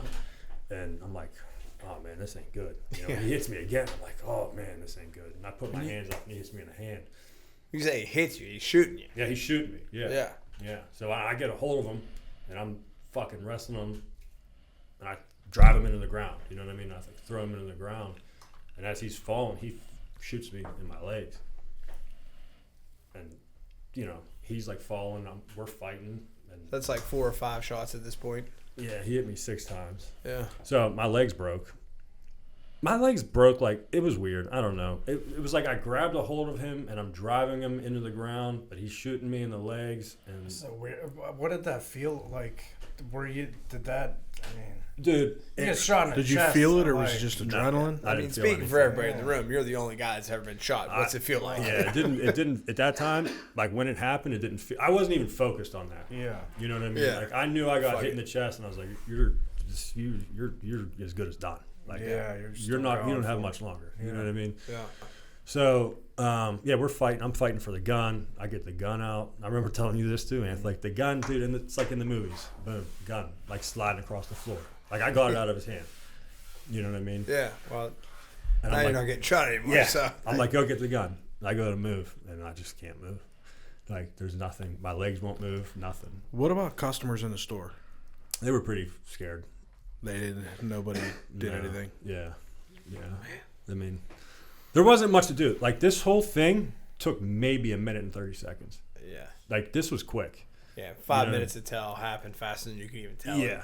Yeah. I mean, like it was quick. I you know, I'm a pretty argumentative guy, really. You know what I mean? Like, Yeah. I mean, other than this room, most rooms when I see you in, you're the most aggressive guy in the room. yeah. So Yeah. you got that going for you. Yeah, I'm generally argumentative. You know what I mean? So, you know, I didn't really take well to it. And it just wasn't like, you know, that was my thing. You know what I mean? Like if we're Well, this gonna, is your business becomes your yeah, own. like I'm taking care of what I got to take care of. Yeah, it might as well be your living room at It that is. point. It is my living room, right? Right. You know what I mean? Like you're the there. crazy thing is so the girl that worked there, she works there because she was my stepdad's best friend's daughter. Okay. So she comes in, applies for the job, I hire her. I tell her mother, I said, you will never have to worry about your daughter here. I will always protect her. I will always take care of her. And like when you just, you know, it's just crazy to think about that. Yeah. and that like I never would fathom that happening. Never thought you'd have to put your money where your mouth was. Yeah, not even that. Just like I'm so, of all the things that I could feel, I'm really mad that she had to experience that. You know what I mean? Like I feel like it's really unfair for her. And thank God I am argumentative. You know what I mean? Yeah, I think about like I'm on McKnight Road, major artery, and like shit happens, and then you tell this story, and I always tell my girls like if somebody comes in, just give them the fucking money. Yeah, the money's not worth it, just give it to them. Yep. You know, but at this point, even though you are argumentative, like you gave the dude the money. Yeah. I wasn't really argumentative with him on that fact. You know what I mean? Like I gave him the money. Yeah, like you weren't combative. No. You opened the other drawer. Yeah. You were giving this dude the money. Yeah. And like hopefully my girls don't watch this show because sometimes it's not enough. Well, you can't reason with people like that. How do you know what I mean? Like this guy had a history too. Like it for comes sure. out a Yeah. little bit. Yeah, you can't really reason with people like that just really have like no good intentions. You know what I mean? Yeah, And, like, so they had linked him to a shooting or a robbery in Penn Hills. Yeah. Like a week before. Week after. And then another one a week after, right? Yeah. Or it was, but then that was in East Hills, I think, right? Or East yeah, they were like Edgewood area. He shot somebody. He actually shot. Yeah. So like we just went to two court. Clerks. Yeah. So we just went to court. You allowed to talk about this? Yeah. Yeah, I'm allowed to now. Yeah. He's convicted. Oh wow. Yeah. Nice. Yeah. So that's because I think I didn't want to talk about. I was going to ask for an update. Yeah. Yeah. Well, I think last time I was refraining from saying some things because I it was didn't. still in. Yeah. So he was in jail prior to that. He got out. Oh, okay. Yeah. Then he got out. Did that in my place. Did it like 6 or 7 days later. But in court, like I was like staring a hole through this freaking guy's head. Yeah. You know what I mean? And he wouldn't look at me. But they they go through everything, and so he goes to the next place, shoots me 6 times. Drives down Allegheny River Boulevard. They got him like driving through Verona. You know what I mean? Goes home at 6:45 that night. He Googles to see if I died. Yes. Really? Yes. Yes. Yeah. He Googled to see if I died. They got like his hard drive. And they got his phone and everything. So then, and this is what pisses me off because it's not attempted murder. So then. What? No, it's not attempted murder. Why? Because I didn't have enough money in the drawer. No, because I attacked him. What? So he doesn't stand trial for attempted murder? So what did he go to jail for? There's a laundry list of charges, but it's not attempted murder. Get on this government train in this episode. Yeah, it's dude. like, we're ready. Well, no, because I'm like in court. I'm like, look at me, dude, and I'm like, because they're not on my side. You know what I mean? Like, yeah. But the DA, all those guys, they were good to me. You know what I mean? But then he goes to the next place, tells them, give me all the money or I'm going to kill you. So how is that not attempted murder? Yeah. Like, you just shot the dude 6 times. You Google him to see if he's dead. And then you go to the next place and tell him you're going to kill them. Yeah, what changes in his mind if you died? Like, yeah. Does he go in there with a letter? Yeah. Like, cordially, give me all your fucking money. I just killed the last guy. Yeah. Yeah. Well, yeah. I've done this before. Yeah. So there was a lot more than that. Like, there's all kinds of bullshit. Small town Oakmont, though, like, everybody knows where they were when you got shot, dude. It did. It was. It rattled. I mean, yeah. I can tell you, it was what, February? March. So 6th. it was tax season. Yeah. So I left here that day around 4 probably. Mm-hmm. And I came around the bend and I saw like an O'Hara Township cop coming down 6th Street. And I thought, well, that's weird. Yeah. The hell's he doing here? Yeah. And then I got down to the boulevard and there was like a Springdale cop or something else. And I'm like, what the hell? Yeah. And I made a right, and then I went down to the lower boulevard, and I saw that there were all kinds of police, and the road was all blocked off in front of Foxes. And I thought, oh, shit. So I called your cell phone. Oh, wow. And your brother answered. And he was like, he's on his way to the hospital. They robbed him and they shot him. And I'm like, what? And he's like, but it was just a 22. They think he'll be okay. And I'm like, what the hell are you saying? Like on a Sunday afternoon. Yeah. What is going on? And there were so many police in this town. And at that point, he was still at large. They didn't know where he was. Yeah. But my parents live not too far from here, and like where they were looking. Yeah. And I'm like, get in your house, lock your doors, and don't open them because the guy's still loose. And he shot Greg 6 times, or shot Greg. At that point, I didn't even know. Yeah. But yeah, it was crazy to see. It was crazy to see the support that you got from this community. Yeah. But I'll never forget the people that quietly had mutterings of, there was something. There had to have been something going on. Yeah. I specifically remember. Yeah, there was a lot of that. Having there was family friend that reached out to me and said, "So I heard that Greg's selling drugs out of there," and I'm like, "What?" Yeah. I'm like, "What are you talking about?" And he's like, "Well, this guy told me, and he's from Oakmont." And I don't believe him, but you should know that him and his wife are talking about that.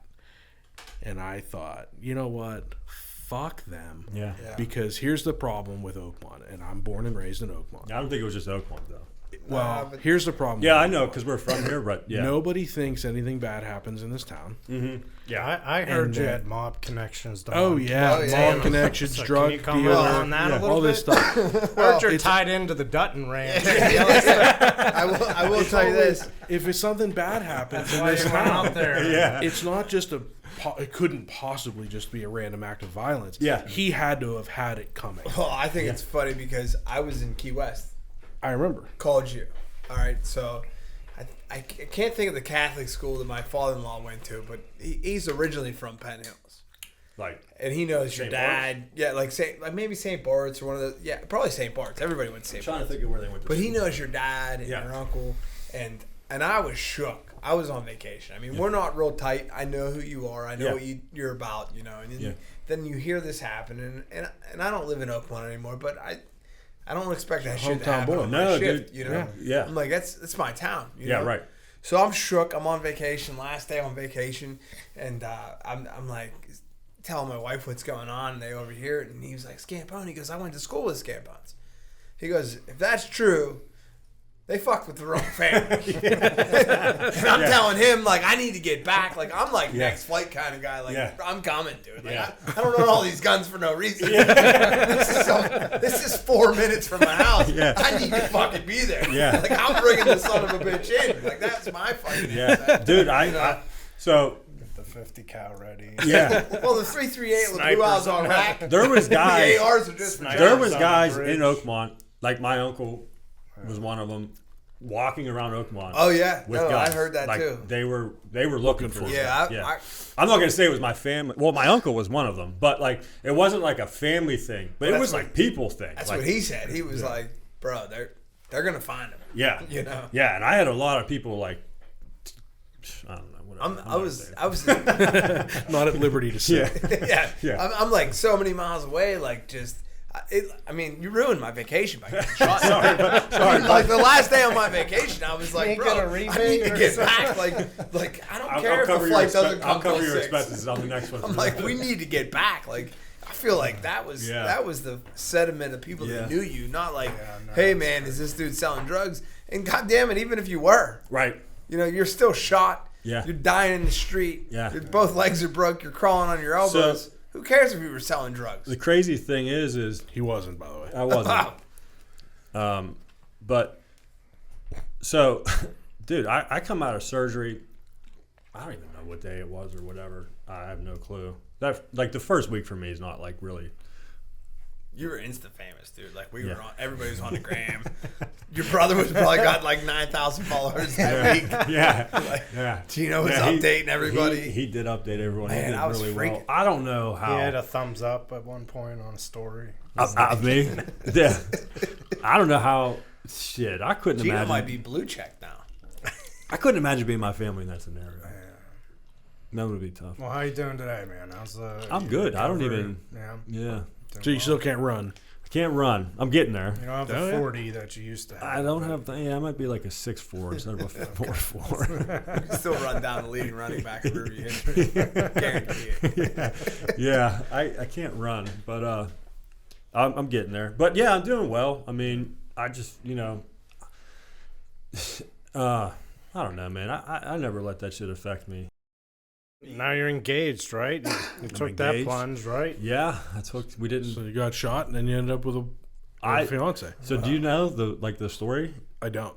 You don't know? Well, I love to hear it. I know that you I and love a good Natalie love story. worked together in I'm high a school. sap. Yeah. So we weren't together when this happened. We Right. did. Yeah, we're like high school sweethearts. Yeah.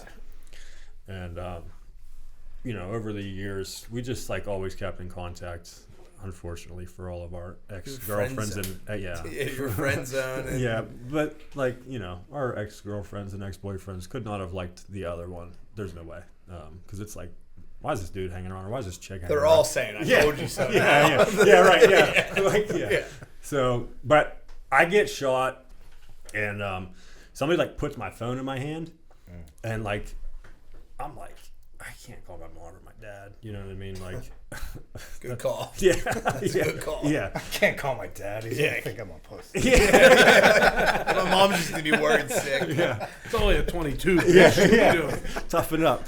But I just called Natalie. It wasn't even that I thought that I couldn't call my mom or dad. I just called Natalie, and I was like, hey, like I got shot like a lot, and I'm gonna die. So you need to get here now. Shit. And she's like, shut the fuck up. And I'm like, no, like for real, I'm fucking shot. Like, and at that point, somebody tried to move my legs or something like that, and I'm screaming and shit like that. And so she got there like super fast.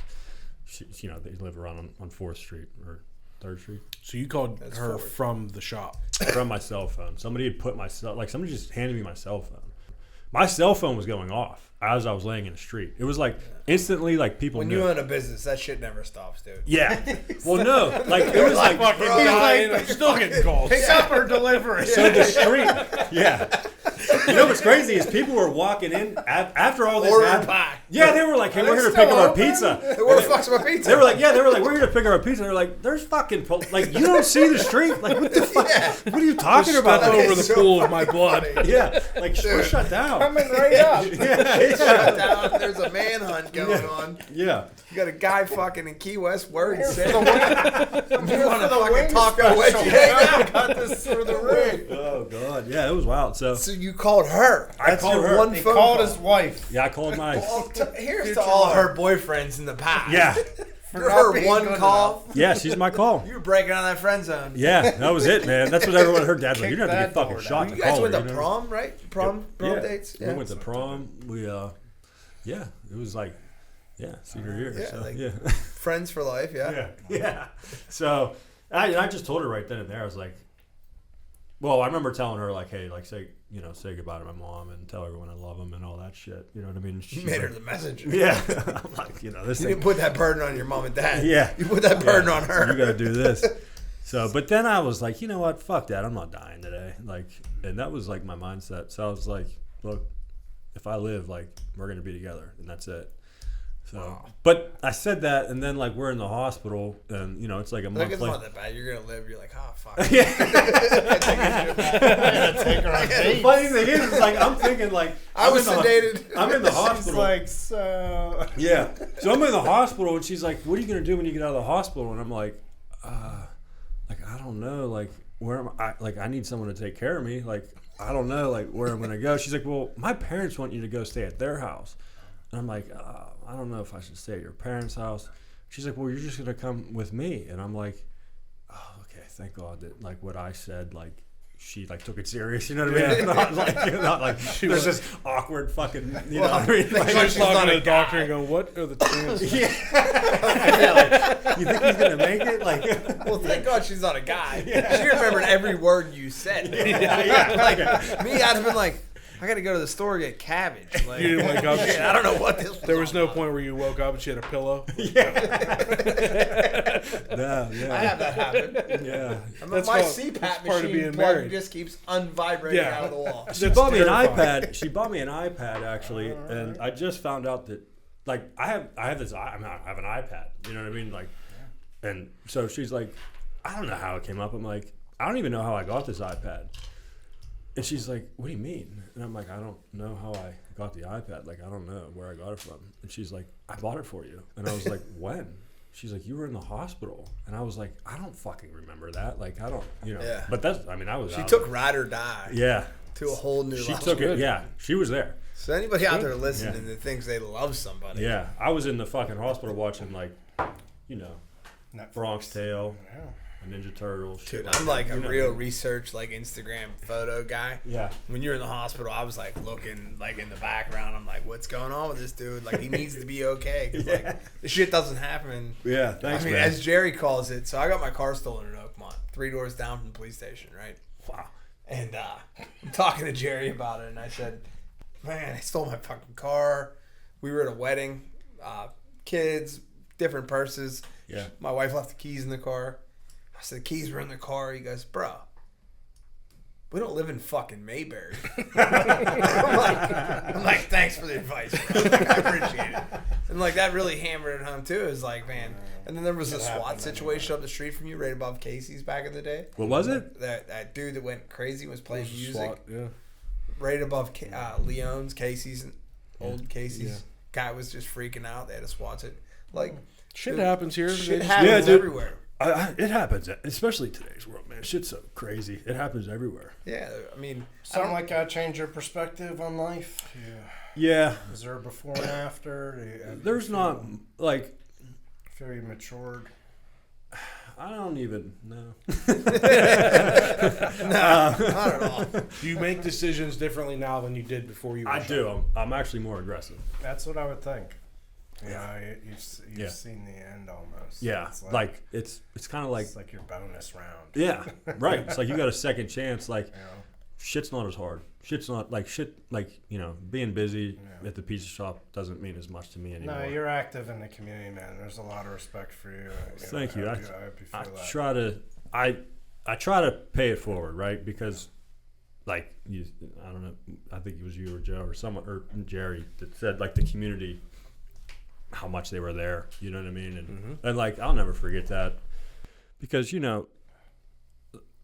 Being in the hospital is scary, you know what I mean? Like when you're fighting for your life, you know what I mean? You don't know, you know, and those little things that people do and say, and they mean a lot. And Anthony, I remember talking to you about this too. One of the guys that like really, really meant so much that he was reaching out to me was Rush Truby. Yeah. Just because, you know, in this community, like, everyone knows Mr. Truby. He's such a great guy. You know what I mean? And, you know, him, just a couple things that he said to me really meant a lot. And, like, it just stuck with me. And there's a lot of things. And there's a lot of things that I don't even remember. I saw a Facebook thing the other day of, like, all these cards that these kids had made for me. Yeah. You know? And, Gave you the jersey. yeah, the jersey was Yeah, huge. I was like, man, fuck. Yeah, the jerseys in the pizza shop. That was Yeah, like it's a like big. crazy. Yeah, that was pretty cool. So we got some knocks on the town, right? There's some knocks on Yeah. Oakmont, but yeah, that's for sure. when it comes down to the brass tacks Yeah. of things, yeah, they had look your out back. for you. yeah. So that meant a lot, and so I try to do my part, and you know, just do what I can for How's people. business today, man? What's on tap? Where are we at in 10 years? 10 Where years. would you like to be? Wow. Aside from Montana. Yeah, Montana would be great. Well, your sister-in-law, soon-to-be sister-in-law, has Yeah. a hat company. Yeah, So Kofor Hat Company. yeah, let's shout that Kofor out. Hat Company, guys. You need a cowboy hat. Are you We're there. are you guys get married or Yeah, working we're on getting it? married. Yeah, we were Okay. trying to have a kid first, and I always think your father-in-law is probably future father-in-law is probably one of the coolest dudes. No doubt about it. He probably should be the new Doughboy statue for Oakmont. Just sitting there with a Coors Light. Dude, he's like Yellowstone before Yellowstone. Dude, hey, did you ever seen the picture of him at the cigar shop? Yeah. With a cowboy hat on? Yeah. He looks like John It Dutton. looks like John Dutton. Yeah, it's fucking classic. Just like Yeah. he's an Easton OG kind of guy. Yep. They're in Italy right now. Him and Natalie actually. Wait, aren't your parents in Italy? Yeah. Are they really? Yeah, my parents are Where? in Italy, too. They were in Rome and Skurkula and Naples. They're all over the place. They got a car and then they're going Probably all should around bring Italy. Brett. Yeah, Yeah. I told them, I'm like, Greg's in Italy. They're like, yeah. I'm like, you should try to grab a drink or They're something. in Calabria. It was like amazing. They were like at this festival. Yeah. And I don't know, looked pretty cool. So that's actually 10 years. That's the goal. All right, Italy. Have you ever been? Never. I've never been. 10 years. What are you waiting for? I don't know, man, because the houses over there are pretty cheap. Oh, to buy over there? Yeah. Oh, You want to live there in 10 years? Not like live there permanently, but like I do want to. Do you have? I forget what the rule is. Do you have any? Here we go. This Direct- is the Italian rule. Yeah. Tax Do you have code any direct 75. descendants? Like, do you have like? Wait, what? Like, do you have any relatives that were, how far back was your family actually in Italy? You know what? I don't know. So My there's brother would know. There's a rule that if I'm gonna mess it up, Yeah.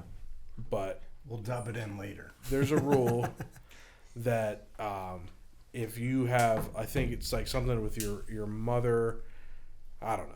There's a rule that if you have a direct descendant that is so many generations behind you, Tax-free, that baby. you can actually have dual citizenship, and you can there be we a go. citizen of Italy and the United States. There we go. Tax-free, baby. So somehow, for whatever it is, like my mom qualifies. She can be a citizen of both. So you can look into that, and you could buy, because you have to. There's actually neighborhoods you have to be a citizen in order to buy property. Okay. He's definitely younger than your mom. Well, clearly, but it's something We can about follow like. these finagle So Natalie items or has a lot of family over there. They're with their family now. Okay. Yeah, man. Dude, it's just different over there. Like, it's not like how it is here. Right. Like she's like telling me all this stuff. It's like It's family. beautiful over there. Yeah, it's beautiful, and they don't like the rat race here. Like I love business and being in it. European people are it's very different. Well, Yeah. it's funny because one of the reasons you can't go there and you're not there right now is because of that pizza shop. Right. Yeah. And Yeah. it fortifies a lot of opportunity, but it also restricts you so much. We close our shop. So my dry cleaners will be closed the first week of February. Okay. So I can go on vacation with my family. I thought about doing that because I'm like, after everything, I'm like, man, life's pretty fucking short. Like, it can just be taken from you anytime. Gone tomorrow. Yeah. So this is my life advice. So I was at a dry clean show with a guy, and I told him, hey, I'm going to close February so I can go on vacation with my family. And he was like, well, I want you to know how that, tell me how that goes for you. And I was like, I don't need to wait till then. I'm going to tell you how it goes for me. It's great. Yeah. My concept is, though, without getting too sad about it, is at the end of the day, at my casket, my kids are going to be the ones there.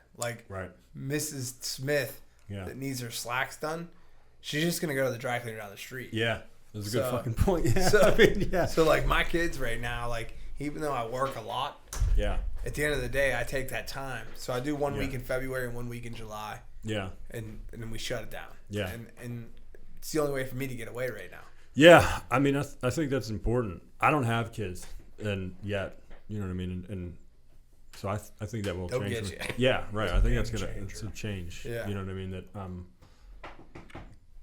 mean, it's sad to say. I look forward to those 2 weeks. I'll hump it.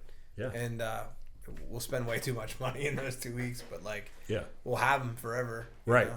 Yeah. My kids will be telling their kids about how my dad worked his ass off. Yeah. For 2 weeks a year, no matter what, we went. Yeah. You know. Yeah. Yeah. So, I mean, I didn't miss a shop in the hospital. You know. Shop missed you though. Yeah. Well, yeah, but I mean, it wasn't I didn't have obviously I have memories there, but not like how. Yeah, That, like if you it know was what I all mean? if the lights were to turn out right then and there. Yeah, that's not really what I was thinking. Probably would have been thought about Natalie. I mean, Yeah. the first person you called. Yeah. Her boyfriend answered and was like, Yeah. "Fuck, dude." What now? Story be way He's like, put her on the phone, dude. But you had an experience too, didn't you? Me? Yeah, you. What? Didn't you almost die? He got punched at Cheers. No, I was kayaking. Dude. Yeah, I was kayaking. Yeah. And at bachelor party. And Went I under. well, I don't feel like death struck me because I always knew I was gonna live. Yeah. But yeah, it was like early in the morning. We'd been drinking, bored, Yeah. and I'd like to go out and just kayak, and like it wouldn't happen not to me, you know. Yeah. So I go out and I'm like real close to the shore, like I know I could stand. I'm good. I'm circling back and I capsize the kayak, you know, and I'm like, shit. Here we are. I'm in sweatpants, shoes, hat, sweatshirt. Were you far from, like? I was probably about 100 yards from shore. Yeah, far enough. You know, far enough. And I thought, like, all right, well, get your bearings straight, flip the kayak back over, you know, you'd be good. So then I flip it over and I go to get in it, but there's too much water. So, like, it wouldn't support me and there was no buoyancy there. So Yeah. I'm like, well, ditch the fucking kayak. Oh wow! So you. Yeah, like, so there's usually the flotation device in, like, the seat a lot of times in boats is your flotation device. I didn't have life vest on. So I'm like, all right, well, there was no flotation device. Yeah. So now I'm treading water, and I'm like, well, here we go. This is it. This scary, is the man. one. Yeah. So there was a guy on shore, and I'm waving him down. He just leaves. I'm like, dude, just left. Yeah. Now I'm a bobber looking for this dude's like house so I could remember it because I'm like, that's the first motherfucker. Yeah. I'm gonna find that dude if I If live. you're listening, And what he was doing was he was going back to his house to get the keys to his pontoon to come out and get me. nice. Yeah. Yeah, we had a good buddy. wow. Yeah, we all know John Lear. John Lear was on shore, like freaking the fuck out because he was watching a friend drown to death. Yeah. You know, and dude, he was just like a dog, and I was his tennis ball. And then they brought me back, and I was like, the longest 5 minutes of my life Yeah. or whatever, you know. And they were like, nah, call come in like a half hour ago. Holy shit! Yeah, so I was treading some water, dude. Wow. It was bad. I come out with my shoes, though. They were my favorite shoes. Still have them. Johnson & Murphy, shout out. And they are my favorite shoes. I got And shot in my favorite pants actually too. Yeah. I called still my have wife. My stepdad saved them for me. I bought 2 new pairs though. Yeah. Yeah. That I don't called- have holes in them. That I don't have called holes, my yeah. wife and said, hey, I almost died today. And I'm at a bachelor party. So, like, that's every day at a bachelor party. And she, like, thought nothing of it. She was like, you're just a fucking idiot. Yeah. Which I don't blame her. And then, like, months later, John was telling the story about me dying. And she came up to me and she was like, holy shit, you almost died. Yeah. Like, and Yeah. I was like, man, you hear that story, 37-year-old male dies in a kayak. Yeah. Like, you hear it and you're like, how do you not? Yeah, crazy shit happens, man. Like, But, it like, doesn't matter. They Like, say when you're drowning, don't ever go to the bottom and try to, like, take a break. And I remembered that from something at that point. what do you mean, Like, people say, like, all right, I'm just going to go down, I'll touch the bottom, and like push up or something? and, like, relax for a second and then push back up. But I read or heard before this to never do that. So I literally was like, just don't go touch the bottom. Whatever you do, no matter how tired you get, Yeah. don't ever go touch the bottom. Yeah. And Dude, that's crazy. That there you're was a saying that. lot of dudes there that were mad. Like you know how people are like really pissed off whenever you almost die? They're like, motherfucker, Yeah. you almost died? Yeah. It's like, bro, I've been alive. Almost ruined my Yeah. bachelor party. I've been alive for 37 years at this point. All this shit you're telling me right now, you could have told me at any point, Yeah. but you're going to tell me now? Yeah. Because I almost died? Dude, but it was a little different. Nah, but I felt like I was in control of my situation. I felt like I was in control somehow. I don't know where this. It's just like this fucking thing came in my mind. It was just like, you're in control. Yeah. Like you, somehow you're gonna will yourself to live. But treading water is the same thing. I mean, like it's like you're like, I'm not fucking having it today. That was the thought that I had. Was like, this just ain't it. I got a lot of people looking for me, you know? Like, I can't die. Yeah, Because right. it's like a That lot was of the people feeling care that I about had. me, you know? That was the feeling that I had because so many people were there, And like it just happened that my brother was just randomly walking into the pizza shop, and I was in the street like laying there. You know what I mean? Like, what are the fucking chances of that? Your heart gets deep. You're like, Yeah. fuck, man. There's all these people that. Yeah, and I was just like, I'm too. not done, man. I don't know. I'm not done. Like, I got shit to do. You know what I mean? So, but it sounds the same for you, really. I never kind of put it to that, like, you know, that perspective because, like, I like kind of like tease about stuff and like think about stuff different. But yeah, I mean, it could have easily been over and up. Your story could almost be funny in some ways. Well, it right? was funny because, like, when I got back, I was like, dude, where's the whiskey? I'm going to get Yeah, but I mean, it's related. It's this, dude. You're in that situation. Doesn't matter what the situation is. You know what I mean? Like, do we attest that to the old Raider way? Find a way, man. Like find the a old way. Oakmont and Verona, like Twin Borough way. Like, you know, you just figure You the fuck took out. row the boat, literally. Yeah. We never rode the boat. We just don't stop jogging. Don't stop. So you got 10 years out of the way. Yeah, so 10 years. I don't know, man. I really don't think like. You still be slinging pizzas? No. Are we going to be owning No. property? Where are we going, man? I don't think I'll be. You're set up. I mean, you got you got multiple revenue streams, right? You're doing pretty good. You're about to turn 36. We won't date this episode, but that's coming up. Yeah. So I mean, 10 years from now, I just think continuing what I'm doing right now. I don't really see a change in my plan. You know what I mean? Just follow the plan and execute it, and just continue to move forward. You know, I think through everything that I've been through, you know, kind of to go into your question before, like it's kind of hardened me in a lot of ways. So I don't really feel, I just feel like mentally tougher. You know what I mean? Like I could endure a lot. And I always think I could endure a lot, but I just feel like, you know, I'll figure it out. You know, It puts things into perspective. It when does you're, put when you're stressed out about something, you're like, yeah, well, you know, I'm not dying. Yeah, right. I mean, and I've been in those situations before. I used to get so stressed about the pizza shop, probably because I cared so much. Yeah. You know what I mean? And so I would just be so stressed, and I'm like, how can I move forward? I'm, you know, this is going on, that's going on. You know, you're worried about money and all the time and everything, and it's just like it's going to work out, man. I mean, you know, one day I can only control what I can control, and that's been the biggest thing is that I don't try to do more than what I can now. You know what I mean? But also I realize that I'm pretty capable of handling a lot. You know what I mean? And you know, as you guys know, as business owners, you have a lot of eyes on you, and you kind of gotta like point everyone in the right direction and stay level-headed. You know what I mean? If I'm getting frantic all the time, well, everyone's gonna be frantic. You know, and that's not. I don't need that shit. It's crazy. Like, they can take your car, they can take your house, and you're gonna still show up at business. Yeah. And be like, hey, everything's good today. Yeah. Well, because that's the only way out at some point. You know? Yeah. That's you know? and a lot of businesses do well and don't ever have to worry about those things. Yeah. I mean, I've been pretty fortunate in the last couple of years, but I mean, still stressful. Yeah, still. You gotta look at your significant other, straight face. Yeah. Things are good. How'd it go today? Yeah. That's great. My biggest thing is like I've learned to not bring that shit home. Yeah.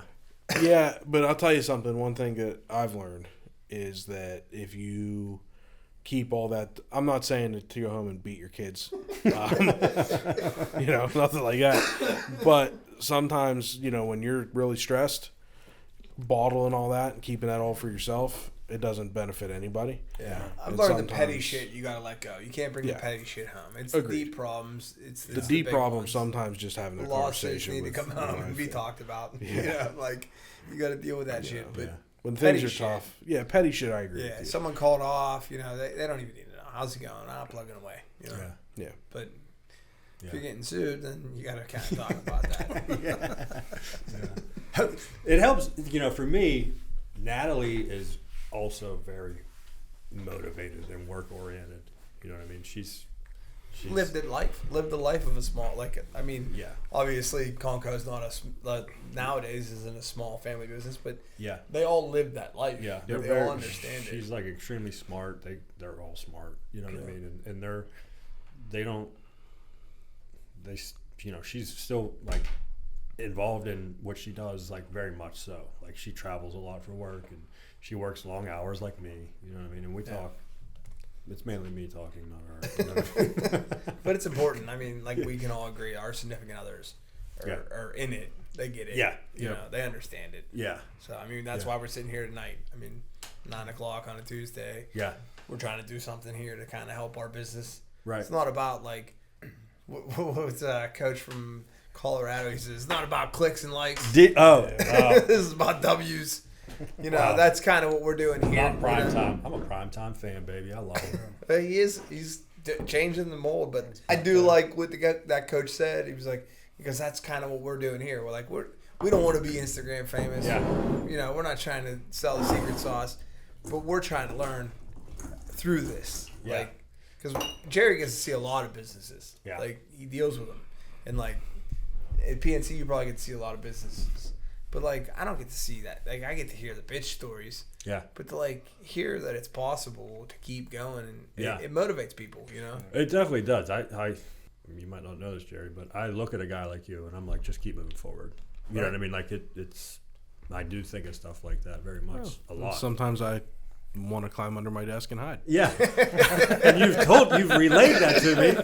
And it's I'm not like, always fucking sunshine. and I'm like, you're not rainbows. the only one. You know what I mean? Like, Well, I think that's the whole point, and I'm repeating myself because we talk about this probably every episode, but it's kind of the point of the podcast is to show not only the people from the outside a lot of times will see the good sides of owning a business. He's buying a new car or going on vacations or whatever. Yeah. And think that everything's all sunshine and rainbows, but it's fucking hard, man. Yeah, it's hard. It's a daily grind. It's stress. It's a lot of work. It's constantly, because even when you're not at the pizza shop, you're constantly thinking about what do I need to do to get that competitive edge? What do I need to do with this employee that didn't show up for work today? What do I need to do about hiring another employee? Whatever. Yeah. There's always something. There's literally, I can be on vacation. It doesn't matter. My brain's always turning. I mean, me too. I feel bad sometimes actually about it. I do too, because I feel bad for like my kids and and for my family and stuff like that. But like, I go on an annual motorcycle trip with the guys, and it's a 6-day trip. It's like the only vacation that I'm not available, because when I'm riding a motorcycle, I can't text, I can't call. Mm-hmm. Now I stop at the gas station and I'm replying to text and getting calls and stuff like that. It's fine, but even the times that I'm riding a motorcycle and I can't be connected, I'm thinking like the one year we were talking about starting up a property management company, and we hadn't come up with a name yet. We're still kind of in the early stages, and I'm riding in New York, in upstate New York. We're like by the Finger Lakes or something, and I passed. I forget what the company even was, but it was like Black Creek something. And I'm like, that's cool. It was a cool sign. Yeah. Just stuck out to me. And I'm like, oh, yeah, it's a cool sign. And I'm like, Plum Creek's right by my office. So I'm riding down the fucking highway in New York on vacation on a motorcycle where I don't have to think about anything, and I'm like, yeah, it should be Plum Creek Realty. So like, you never stop. Even when you're not working, you're working. And it's just the life that we chose. And it is. People ask me all the time, like, did you work today? It's like, I mean, I wasn't at the pizza shop, but like all I did was work. You know what I mean? Like, But that's what he was hitting at, is like people see, they golf and they go to the gym and they do this and they do that, but they miss the 5:30s, the 4 a.m.s, the 2 a.m.s. Like my phone never stops. Like I get text messages sometimes at 10:30 at night, like not gonna be there tomorrow. Right. And now I'm not sleeping because now I'm thinking like, what am I doing? I just had a client try to FaceTime me. Now I'm pretty sure it was a butt dial. But it's not outside the realm of possibility. Right. You know what's funny about that? So, I'm buying properties now and everything, and a lot of, it seems like I don't want to say a lot of, but some of the real estate people, like the banking and stuff, like they don't work weekends. And like I work weekends and, I work till midnight or 10 or whatever. Like I'll be doing emails and all that shit. And I'm like, I actually like it. I'm like, I'm showing them like, hey, like this kid's grinding. You know what I mean? Well, it's funny. I close on weekends. I did last year. Closed Saturday and Sunday, and I was like, The only reason I did that wasn't because I wanted to be like, I want to be around on the weekends. I need my Saturday. It was because I needed to find time to find something else. Yeah.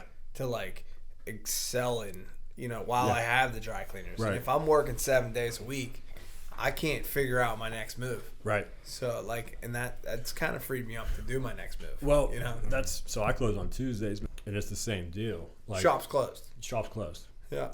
It's not good for me. Yeah, it's a psychological thing. You drive by, you see a car, you're like, I lost $7. Yeah. Yeah. I mean, but in order to, the pizza shop's not all I want to do. Yeah, right. Dry cleaners isn't all you want to do. And your employees need to understand that. Like, yeah. You're there.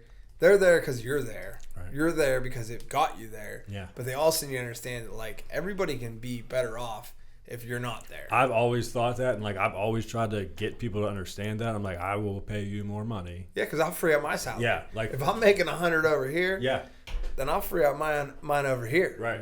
I'll put it back in the business. This will run seamless. Mm-hmm. Yeah, and I've had success at that at times, and been unsuccessful with that at times. It just depends a lot on, I don't know, who you have at that point in time. I mean, I got great employees. I'm lucky right now, but also they're great because I'm there. Yeah. It's when I'm not there. Right. That's the tough part. And so right now I'm studying for my real estate license, and I really don't have a plan. Like, Plum Creek Realty, baby. I don't really have a plan. Like, you know what I mean? I'm just like, I just don't give a shit. Whatever. It's what I'm doing. I don't know. Like, I'm not letting anything stop me anymore. Right. That's all I need, man. Just got to keep moving forward, and you'll figure it out over time. Hey, even if you're wrong. Yeah, I'll take it. I'll take chances. I don't give a shit. Take an L. Yeah, I don't give a shit. If you're not taking L's, you're not trying. You're not in the game. That's right. So sometimes when things are all going too good, you're like, let's just figure out what I can lose at real quick, because I don't want it to be the big L. I just want a little loss to remind me you fucked up, And I've been fortunate. I haven't had to take too many. Yeah. Other than time, time's my loss. Yeah. Mm-hmm. Can't get Where do people find you, Greg? Let's plug the businesses. Where do people find me? Yeah. At the pizza shop. Yeah, at the pizza shop. I want to tell everyone that. Reading the book, real estate book behind the counter. Yeah. So you can find me at the pizza shop. I'll be there all day. If you want to buy pizza, if you want to talk, don't come there. I'm just kidding. But yeah, foxespizza.com. Choose the Oakmont location. I'll get my real estate license, and I don't know what they'll do. I'll market for that at that point, but I'm probably going to have to take this test like 6 times. I'm not the best test taker, dude. What's how about an email address or something? Greg Scampone 2 at iCloud.com. Where's the 2 come from? I don't know. J4 at Comcast.net. It's like they stick with you. Yeah, they stick with you for a while. Yeah. That's I really fun. appreciate you coming. Yeah, man. I appreciate you guys having me. And it's not like a podcast. It's just like shooting the shit. I like that. And when you Yep. That's you have those kids and they want to know about their dad, maybe they'll tune into this. Yeah. They'll be there forever. Yeah. Somewhere. Yeah. Good luck with everything, man. Yeah, good luck to you guys too. I hope everything works out. It's good to have you back. I know we've talked before, but it's always good to see you. Yeah, for sure. Absolutely. Likewise. I think this concludes another episode of Between Two Bridges. Absolutely. Thanks, right. man. Thank you guys. Thanks. Bye. Thank you for listening to Between Two Bridges, a business-to-business podcast. Find and follow us on your preferred podcast streaming platform. Like and subscribe, and leave us a rating and review. You can join us socially on Facebook, Instagram, TikTok, and Twitter. Yes, we still call it Twitter. You can email the show at info@betweentwobridgespodcast.com. Until next time, make it till you rake it.